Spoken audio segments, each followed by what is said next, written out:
The number of hate crimes against Muslims has skyrocketed in the UK. Donald J. Trump is calling for a total and complete shutdown of Muslims entering the United States until our country's representatives can figure out what the hell is going on. Foul-mouthed Islamophobic rant aimed at two fellow passengers. Far-right groups like these are gaining support across Europe. Incidents of hate crimes against Muslims in London have almost doubled since 2013, according to the police.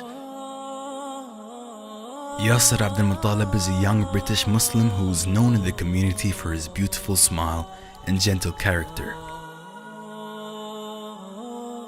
Whilst pursuing his PhD in fuel cell technology, he suffered a traumatic event that would reshape the rest of his life. The unprovoked attack was so serious that it led to Yasser Abdel Muttalib's chronic condition of being crippled for the rest of his life. Here he is to explain how. Can you quickly describe what happened?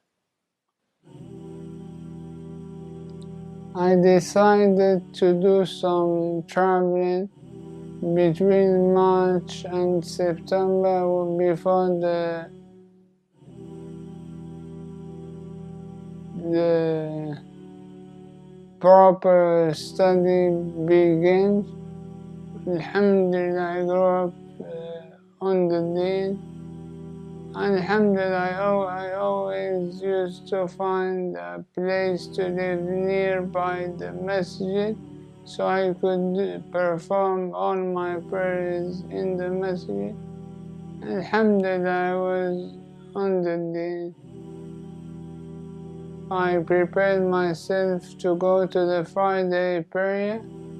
As I left my house, guys came and started provoking me and shouting things that were Islam or anti-Islam and Islamophobic, in addition to swearing and disgraceful things. Basically, insulting and the hatred, saying faith, Islamic hating sayings was not enough, so they decided to attack me, and they did hit me on the head with a broomstick, which left me with a severe traumatic brain injury. And I was in coma for almost 3 months. And after I woke up, I found myself partially blind and half paralyzed. It is believed that he was attacked because of his Islamic clothing, and this is what instigated the attack. The result of this religiously aggravated attack led to a major loss of sight, difficulty in walking, and the ability to lead an independent life. However, Yasser continues to grow spiritually, recognizing that this is a test from his Lord, for indeed, Allah tests those whom He loves. So how is this affecting your day-to-day life? Day-to-day routine is a big, huge problem. Before, I used to be 100% fully independent. Now I always have to depend on somebody else, even for opening a tin or a can. I cannot do it alone with one hand. It's a massive change, and it's impacting me a lot physically. Physically, I can go around it by using some adaptive machines to use one-handed, but emotionally it's a bit distressing, really. but alhamdulillah. So you mentioned to me earlier that you like reading. How did this affect your reading?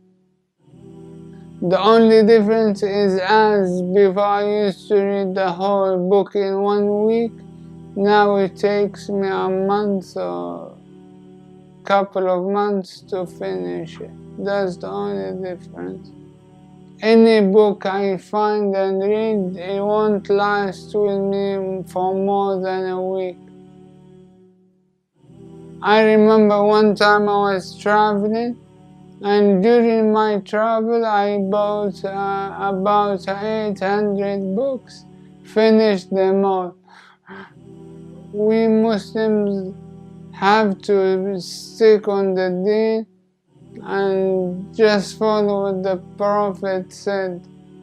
Even now, with my disability, when I read the hadith of the Prophet saying that the salah in the jama'ah exceeds the salah of the singular at his house by 27 degrees, I feel embarrassed to stay at home and pray at home, so I put my effort and go to the mosque, even though I'm finding it difficult, but I put my effort and go to the mosque. I try to go as much as I can, and if the pain is extreme, I take a bus or call someone to take me to the mosque.